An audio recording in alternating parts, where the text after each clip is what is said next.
Okay, to start off this discussion, the first question was, does child poverty exist in Wyoming? Well, speaking from personal experience, I can definitely tell that does exist in Wyoming. It may not be as influential as it was before, since all the programs and resources that we now have. Growing up in Jackson Hole, though, I think this is probably one of the largest counties that deals with homelessness and poverty for children as well as families.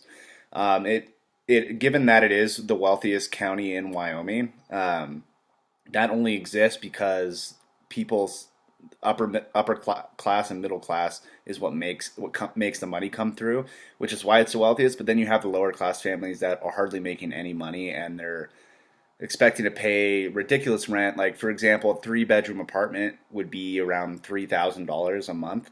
And given that these people have families and multiple children, they probably want around 2 to 3 person house, which can get anywhere between $1,000 to $2,000. So given that fact, poverty in Jackson Hole definitely exists, and I think it's only increasing as well as the housing and rent is increasing.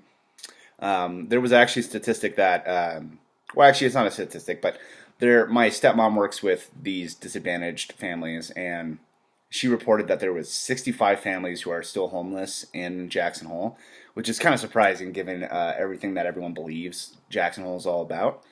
But moving on to the next question, what does poverty look like? Well, poverty is different for everyone, in my opinion. Growing up, we weren't homeless or anything like that, but we couldn't afford anything besides chicken and rice because they were usually really well discounted at stores, and chicken was very cheap. But we weren't homeless or anything like that. But that level of poverty still exists, where we could barely make it by paying our rent, our mortgage, and then still having food on the table. So, but I think it's different for everyone. I know some families they don't have a home, they can barely afford food, but I think it's a lot more manageable nowadays because we have some great programs that are through Wyoming. One of them that I grew up with was low and reduced lunch, is what I think it was called. It's where kids that are living in poverty can get free lunches at school without having to like pay anything or being embarrassed. You just go through the line. The lunch ladies know what the situation is, and they just run you through, and that's it. They don't really question about it. Next question: is it growing or shrinking or staying about the same?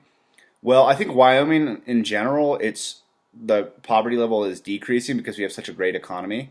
But in regards to Jackson Hole, Wyoming, I definitely think it's increasing because rent is starting to increase as well, and as well as the population and just what everyone's expecting for the money coming through and what everyone expects rent to be. So I think Wyoming, though, I've definitely seen it shrink with some families that I knew growing up that we were all in part of the same program. So yeah, that is definitely a decrease in Wyoming, I believe. What resources are there for children in poverty where you live or where you're from? Well, the only thing I can think of is we have the low and reduced lunch. We have some programs that are designed to take care of single parents, especially single moms. It helps them get a really good. It's I forgot the name of it is, but it helps them get a good job that they're able to support their children and family. We have homeless shelters, low and reduced lunches, and that's all I can think of. I know there's more, but that's all I can think of. How will it affect you as a teacher?